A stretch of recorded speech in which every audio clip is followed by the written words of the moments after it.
can see, the title of my presentation is The Impact of Social Media on Public Opinion, and the case study is the Brexit.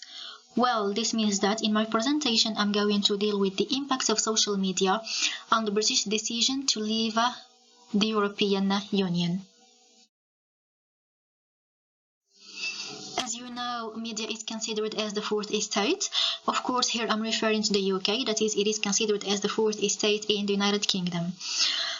In the past, the press was a dominant channel of mass communication, that is, politicians used to use the press to reach the public. However, it's no more the case nowadays, because in the 21st century, social media is the new dominant channel of mass media.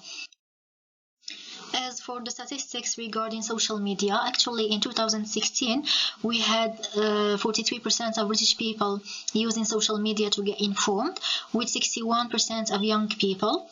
Facebook is the largest, or considered as the largest, social network in the world, and 60% of the British population has a Facebook account, which means more than half of the population. However, for Twitter, it is considered as the third most popular social media network in the world, and ranked as the 11th in the UK, with 25% of the population, the British population, with accounts. These statistics mirror the widespread use of social media in Britain. That is, one of the uses of social media in Britain is a source of information, and actually we have 35% of British people using it to get informed. For this reason, it became the channel through which politicians reach the public. Actually, 87% of British MPs have Twitter accounts. And the question here is, what is the utility of social media? Actually, prior to social media, politicians relied on media news to convey, for example, their messages or their stories, and this means that they needed intermediaries. These intermediaries could distort the messages or the stories of these politicians, or they could, for example, take these messages or stories out of their context. However, with social media, politicians could reach millions of people directly. That is, now with social media, politicians, they don't need intermediaries anymore, because they can access the public directly through Facebook, for example, and Twitter. And for this reason, Facebook and Twitter have become the most popular social media platform or platforms in the political arena. In June 2016, a referendum had to take place, and of course we had those supporting Britain within the EU and those supporting Britain out of the EU, but both, that is the pro and the anti, both of them use social media in their campaigns. And this, that is the use of social media in campaigning in a referendum in the United Kingdom, was an unusual form of campaigning if compared, of course, to the 1975 referendum, during which the politicians rather used the press, mainly newspapers. However, this year, that is in 2016, it was not the case, because instead of the press, social media was used. During this referendum, there were two camps. We had the Leave campaign and the Remain campaign. Of course, the Leave campaign, as you can see, was represented by Leave EU and Vote Leave, and the Remain campaign was represented by Stronger In. Well, the focus in my presentation is going to be on the strategies of both campaigns, but most importantly the Leave campaign. Why the Leave campaign? Just because Britain left the EU, which means that the Leave campaign had an impact on the British decision. One of the strategies of the Leave campaign to convince people to leave the EU was presenting the advantages of being or of leaving the EU and the disadvantages of remaining a member of the EU. And here I have some examples of these advantages. The images, for example, or the first one reads, "Do you want sovereignty back?"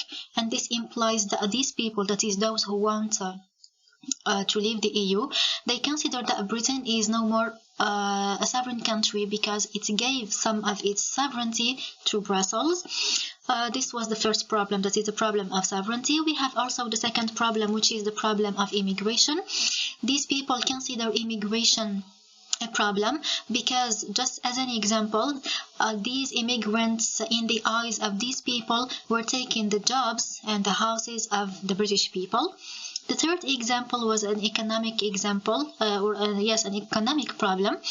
It is the problem of money because Britain had weekly to give, for example, money to Brussels, or according to the image, Britain was given £2 billion to some countries so that these countries they join the EU.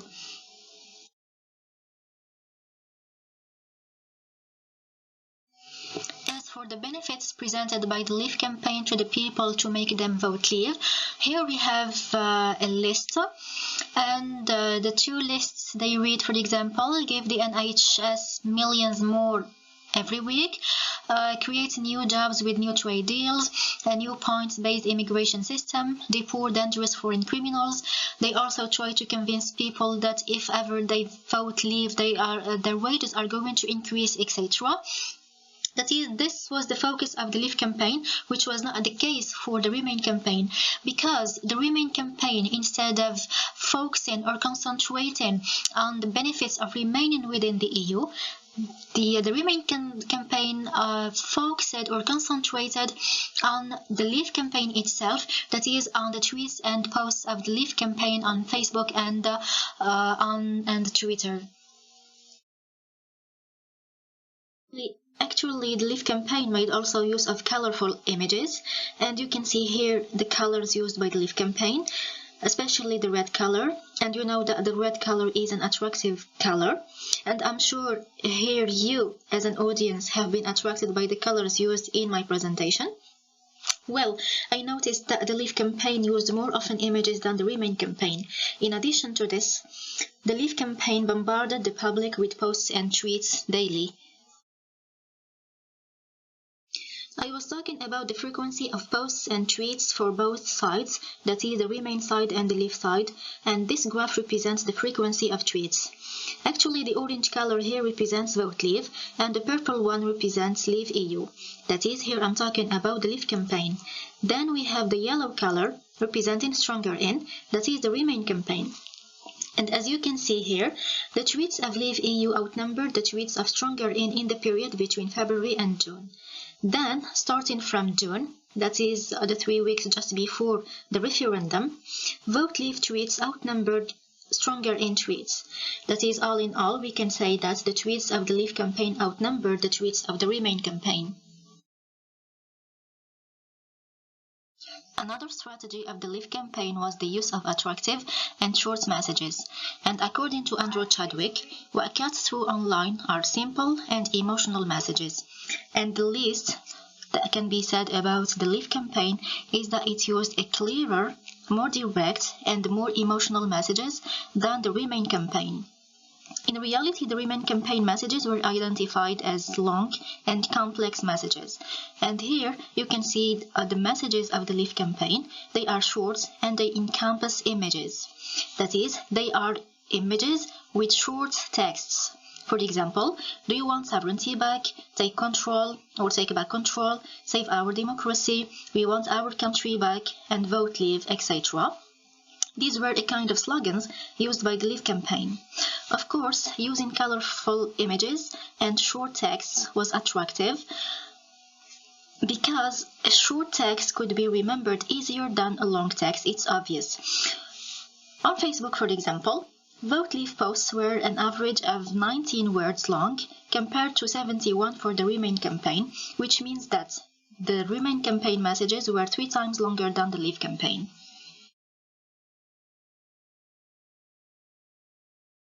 Another strategy of the Leave campaign was the use of illegal ways, and here I'm tackling 2 points. The first one is disinformation, and the second one is multiple breaches of electoral law. For the first point, the Leave campaign used disinformation to win the Brexit, and here I'm providing 2 examples.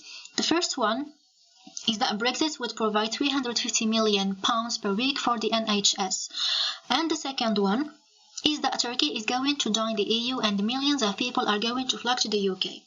Back to the first example, in reality, the amount of money provided by the Leave campaign was false, because in reality the amount of money was £250 million. It means that the Leave campaign lied regarding the amount of money. And the second point is that nothing indicated that this money would be given to the NHS. For the second example, Turkey has been an official EU candidate since 1999, and nothing indicated that Turkey is going to join the EU. For the second point, which is the multiple breaches of electoral law, here Leave EU, which represents the Leave campaign, exceeded the £7 million allowed for campaigning, and because of this, Leave EU was fined £70,000. And just between brackets about the speculations about Cambridge Analytica being involved in EU referendum, it was not true, and this had been demonstrated in 2020.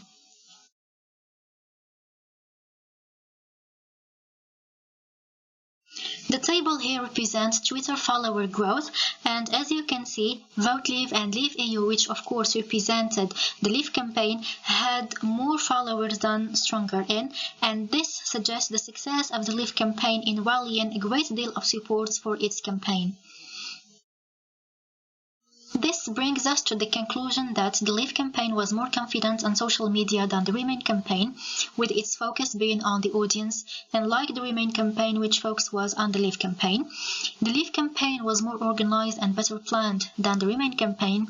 The Leave campaign had a deeper understanding of the audience than the Remain campaign, and that the Leave campaign was more active in presenting the benefits of leaving the EU than the Remain campaign, by posting and tweeting more frequently. That is, if the Leave campaign succeeded, it means that the Remain campaign was the loser of the social media campaign and was less active and effective. All this means that the Leave campaign strategy convinced the British people to vote Leave, and consequently, it demonstrates the influence of social media on public opinion. Thank you for your attention.